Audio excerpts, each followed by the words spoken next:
Alright everybody, here's the Dungeon Crawl Stone Soup Hill-Orc Berserker Guide for 2020. Dr. Incompetent here, picking up where we left off, and we're just running around Dungeon 4 with this self-named Hill-Orc, and ooh, look at that, a war axe. Okay, so we're immediately going to switch to this war axe over our +1 hand axe because, well, base damage, base damage, base damage. It's everything. So you want to have the highest base damage you can have with your weapon most of the time. You know, you make different decisions based on brands or attack speed, but for the most part, I like to have a one-handed axe and a shield with a character like this. And what I want to do is go ahead and try to find that big old one-handed axe with base damage. Now, war axe is the second best. Broad axe actually is a little bit better, but for now, this is a huge upgrade. Okay, so I'm going to go ahead and go berserk, and ooh, look at that. We went up to level 8, getting a lot of experience here, just wrecking a howler monkey. Oh, we passed out from exhaustion. Alright, that's a thing that can happen when you go berserk, which is that you can pass out from exhaustion, which is why you really want to be careful. I got a ring. Let's see if I have a scroll of identify. We do. Alright, let's go ahead and try to identify this ring, and it's a +3 ring of evasion, so that's good. I don't have a ring slot open, so let's throw this on, take our evasion up from 11, or I'm sorry, yeah, from 11 to 14, and just be a little bit better about dodging stuff until we get some shields and armor. So there's nothing wrong with having a nice evasion skill early game. I don't prioritize it for the middle game, but I do try to turn it back on at the end game. Now I'm just going to go ahead and search and see if there's been a shield yet, because I really want one. Again, checking to see if there's any better armor out there that I have missed, but I've got the cream of the crop equipped and on, so there we are. Now back to my point about passing out from exhaustion. One of the things about Berserk that you have to be aware of is, and there's a ghost in there with, you know, a big artifact glaive, but I'm not going pole arms, so, you know, I'm not going to risk a ghost right now just for that and some scrolls of meat and a scroll of immolation, which we don't need. So you kind of have to do a risk reward here with fighting, you know, Cassiopeia, the ghost. If you want, if you're a high risk, player and you want to try it, you could probably open that up and go berserk and kill that, maybe, you know, but is it worth it? I think because I can berserk, and it could be a glaive that we use just for fun for a little bit until we get a shield or something, and just makes the early game easy. It's worth opening this door and just going berserk and seeing what we can do to Cassiopeia here. So I'm going to go ahead and go berserk and just, yeah, okay, we rip through that. Oh, we get a File of Floods, which is really actually a good thing to have. It's a nice item that you can evoke that makes water and makes water elementals more elementals depending on how good your evocation skill is. So let's go ahead and identify this glaive, and it sucks. It has a brand which is freeze, and it does provide resist poison, but it's only +1, so I'm going to keep my axe, keep training axes, and just go with that. If it were a better brand, instead of freezing, I might consider it. Alright, so this guy, this orc priest in the green, he's a big time jerk all the time, but you see here I have the option to convert to Biog. So when you encounter orc priests as a Hill-Orc, you do have the option to convert at any point to the Orc God. Just remember, Trog will be pissed if you start out like I am as a devotee of Trog. But I'm not going to switch this game. Don't really feel like it. Alright, so let's go ahead and keep just auto-exploring around.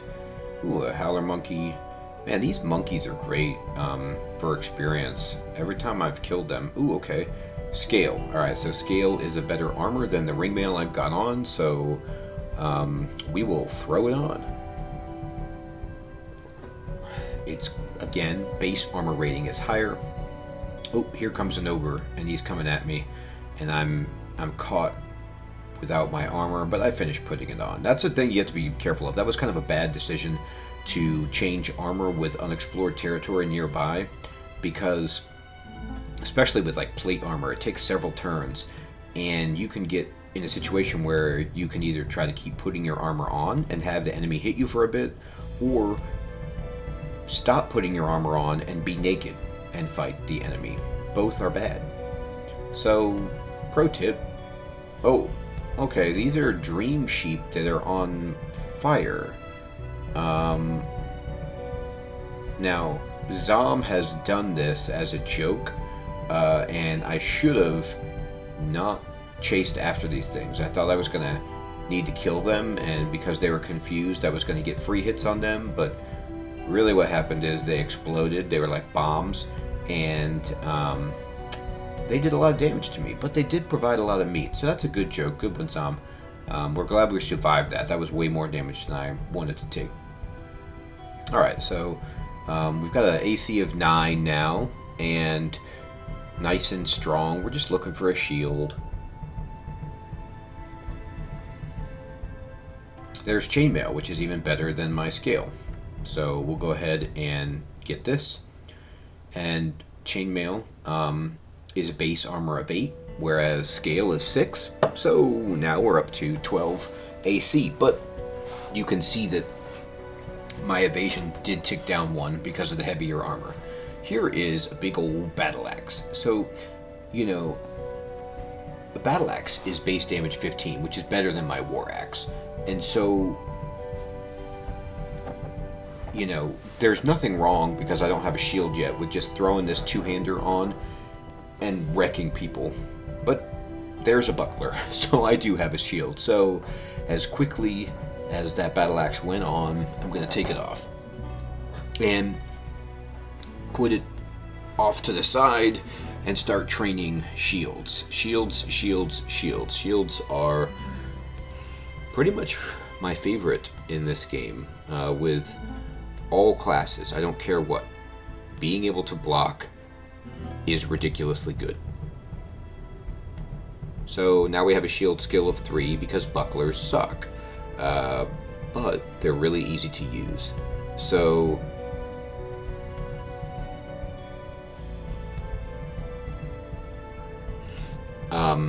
you know, I got a scroll of enchant weapons, so I can enchant my war axe, which is good.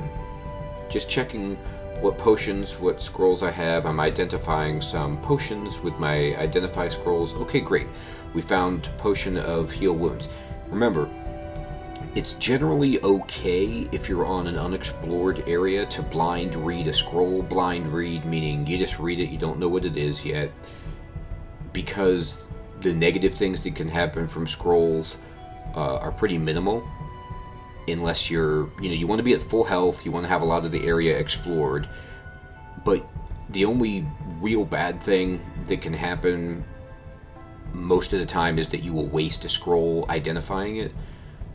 But you never want to blind drink potions unless you're in an emergency situation and you have to do it to prevent yourself from dying.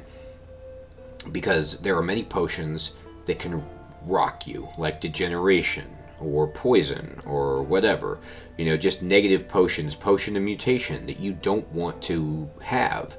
And so I don't recommend, and I'm just going berserk here to rip through these guys. We're going to put a point into strength.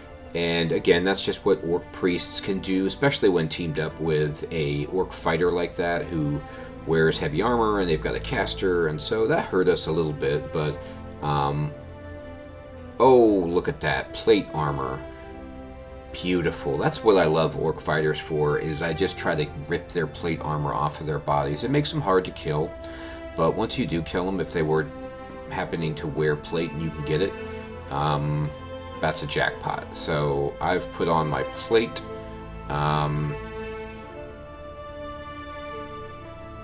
Oh, no, I haven't. I need to. Okay, there we go.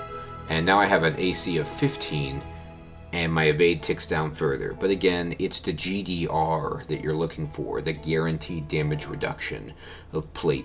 It has higher base damage reduction, gives better armor class, but the GDR, which is like just the guaranteed shaving that you do against applicable attacks, it is so nice. I feel so much better in plate with a shield. Okay, let's see what we got here. A vampiric dagger, not too shabby. Another suit of chainmail. And a skeleton. Cool.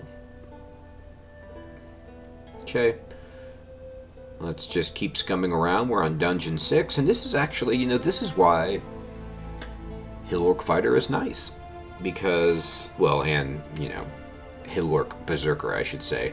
Because I've got Trog to get me out of tough situations, allow me to challenge a ghost in a ghost vault or something like that if I need to, name monster, ogre, whatever early game threat. Like this guy, you know, I don't even need to berserk against him in that spot, but if I did, I have that as a backup. And once I start getting gear, like Dungeon 6 is I'm very lucky to have found plate armor and a shield so far, but this is how strong you can become. Alright, we got a Ring of Intelligence. Meh. Okay. You know, not really that useful for us. But at least we know what it is now, so if we find any other Rings of Intelligence, we know what they are. Alright. So, I'm just going ahead and sifting through the inventory, dropping things. I don't need seeing what I've got. Again, because I'm in the online version, I have to spend more time going up and down this screen to just remember where I'm at with potions, the number of potions, the number of scrolls, and all the options I have at my disposal. Alright, ooh, here's a bunch of orcs. Okay. So let's just back up into a hallway. Remember, positioning, positioning, positioning. It is everything. Okay, there's a dagger of distortion. That is something that you don't want to get hit by. You want to kill somebody who has a distortion brand weapon as quickly as you possibly can, because it can do all kinds of bad things to you. Here's the ecumenical temple, but I've already got Trog, so I'm good. Here's another ring. Fantastic. I can no longer identify, so I'm just going to save that. I don't like to blind wear rings.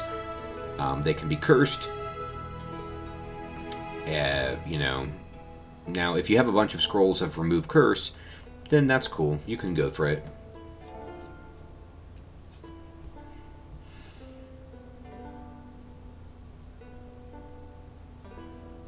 Alright, so we're going to go ahead and just flip on down to Dungeon 7. Ooh, good. We get to go right next to that Orc Priest and kill him before he smites us. Smite is bad. The positioning here is good. You know, we're in a nice hallway, which we can get flanked, but remember we have an axe, so that mitigates flanking pretty dramatically, especially if we're berserking. We're just swinging that axe around with a huge strength, wrecking everything. So you always want to try to get yourself into a corridor for optimal positioning to protect yourself against the amount of incoming attacks that are, you know, being performed against you. What you want to do is Also try to back yourself into a corridor that has an escape route if possible. You don't really want to back yourself into a corridor that's a dead end, because then you can't get out unless you blink or teleport or, you know, do some other nifty maneuvering. But we do have our axe, so we can take advantage of some less than optimal positioning and still, like this for example, I can hit both of those jackals in that slot and it's okay. And to be honest, I mean, with a 23 strength and our war axe and our axe skill as is, ooh, there's a little hat for us. Cool. So let's back this guy. Now this guy has a reach weapon, so we need to back him up and then close the distance on him quickly. He got a good hit on us because, you know, orc fighters are strong, and that's a reach weapon with big base damage. It can chop through us, and we have a crummy shield. So let's look at this hat. What is this hat all about? Is it just a regular hat? It is. So, you know, whatever. It looks good. We can wear it and it looks good. Has base armor 0, so it doesn't actually raise your armor class to wear that hat, unless you enchant the hat. Okay. There's a spell book, which Trog hates, and we got some identification scrolls, which is good, so we can maybe check out the ring or some potions if we wish. And there's our god for our man, or an altar, I'm sorry, for our man Trog. And we're just wrecking things. Things that want to poison us, things that don't. Doesn't matter. Remember, I do have the auto fight turned off at 80% here, just to keep us safer. I set the RC to do that in the previous video. Ooh, level 10, and we got a strength. Beautiful. And here's a man, just a human. I'm sorry about that, dude. Although you had an axe, so you're kind of like a pig farmer or something, so we get a bunch of food. Delicious. And scroll of remove curse, a wedge of cheese, some gold. Let's just keep flying around. Okay, there's an electric eel. Now, electric eels are bummers. However, electric eels are in the water. So if you have, like I do, a wand of flame, watch this. Bam! And you can, there we go, just like that, destroy an electric eel because it's in water, and so the fire damage will hit the eel and then cause a steam cloud to appear on that tile because it's fire on water, and then the steam cloud itself will hurt the electric eel. And so you can pretty easily take care of electric eels like that.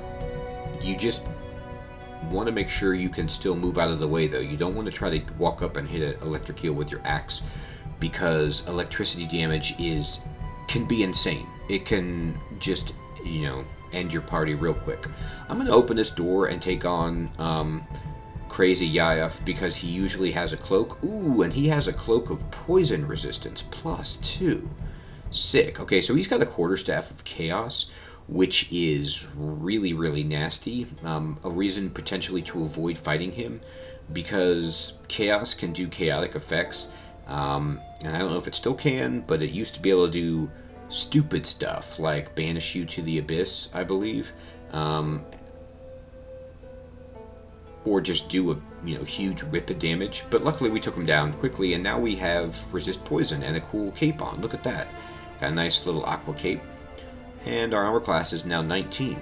So, ooh, and our shield skill is bumped up to 5 as we've been raising the shield skill up.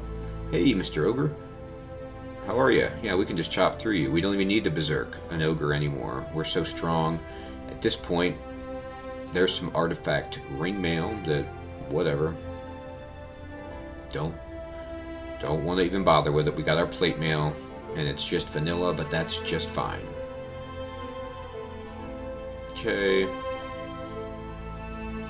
Oh, okay. There's Pikel or Pickle. Now he has these human, there we go. He has these human slaves which can actually hit way harder than you'd imagine. But if you can kill Pickle before the human slaves are dead, then they, like, are no longer slaves, and they're happy, and they won't attack you. It's like one of those few times in the game where there's other things on the screen that aren't going to try to kill you. So they're just walking around, and you know they've got little halos on them, and they're just checking things out. All right, so let's see what we got. Also, just if you were interested in terms of scumming for experience, I don't believe that the slaves yield experience if you kill them. So, you know, it's not like you're wasting an opportunity.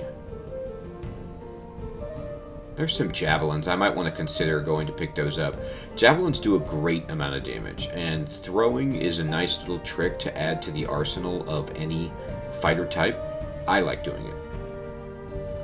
Okay, and let's just wreck all these guys. Okay.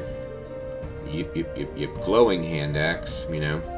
It could have a property on it, but again, to be honest, unless it was an artifact, I wouldn't consider it. And even then, I might not, just because the base damage on a hand axe is so poor. I'm just going to go Berserk here, so that this centaur doesn't get to have fun at my expense with that bow. And also, hippogriffs, beasts can do way more damage than you would expect. Or at least I would expect. There we go. Okay, there's a broad axe, alright, so it's +0, but I'm going to pick it up because it is, like I said, it's the upgrade. So it's the better version. You see it's got a base damage of 13, whereas my war axe is 11, so it's strictly better. Oh, whoa, go back. There was an artifact axe up there. Go back. What is this? What is this? Oh boy. It's a war axe. Let's see what this baby's all about. Alright, identify it. Okay. Well, it's +0, which kind of stinks, but it is anti-magic, double resist cold, and resist negative energy with a boost of intelligence. So, this isn't like the best thing ever, but it's quite good, in the sense that it affords me protection from cold, negative energy. See, look at my resists now. They're really shaping up, and it's early. And it has anti-magic, which is cool because if you hit casters with it, it starts to mess with their spellcasting and take their spell points away. So it's just an extra little thing that you can do to magical things to help out. +0, again, is a bummer, but the fact that it gives me all of these resistances. Now let's take a look at my skills.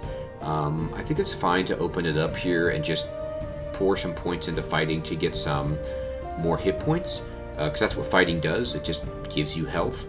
So let's tick some stuff into that. And then axes, I'm still going to keep training that. I've got a great aptitude. It's not too prohibitive to level it up, so I'm leveling up all 4 of my primary things: fighting, axes, armor, and shields.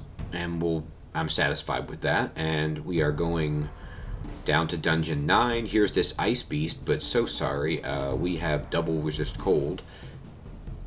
In case you were thinking about doing anything funny, I'm just going to throw some boomerangs at this guy, just to soften him up a little bit. No, he's still got a big old hit on me with that club. That can happen, especially if you have a junk shield like this. Let's get ourselves a medium shield, or, you know, I dream of a large shield, if possible. Okay, so honeycomb. Skills are looking fine. Let's take out this skeleton man. Okay. Oh, howler monkeys. Howler monkeys, you know, you see my noise bar just fill up and explode into the red. They're called howler monkeys because they howl, right? And so what that in effect does is alerts all enemies within range of that sound that there's a person here coming into Zot's realm, Zot's dungeon that you should kill, and that's what they did. So we got a lot more people coming up on us, but that's okay. Yeah, leveling up throwing a little bit here just because I've got these boomerangs, and it's really nice to have some range. Even if it's, you know, not of giant consequence. There might be a situation where there is a caster in the back and I need to throw a javelin through a group of enemies because javelins pierce and eliminate a glass cannon type target quickly. Okay, So let's see. Our armor class is up to 19. 11 evade, 5 shield. We got a big old 24 strength. We've got boomerangs quivered. We've been drained a hit point, so we have 94 at max. But really, I would say that we're looking great. So let's go ahead and stop here so that we can pick up next time with our good buddy Dr. Incompetent, the Cleaver Hill-Orc of Trog, and continue wrecking Dungeon Nide. Alright everybody, thanks for watching. If you enjoyed this, please subscribe to the channel. Thank you so much. Happy dungeon crawling.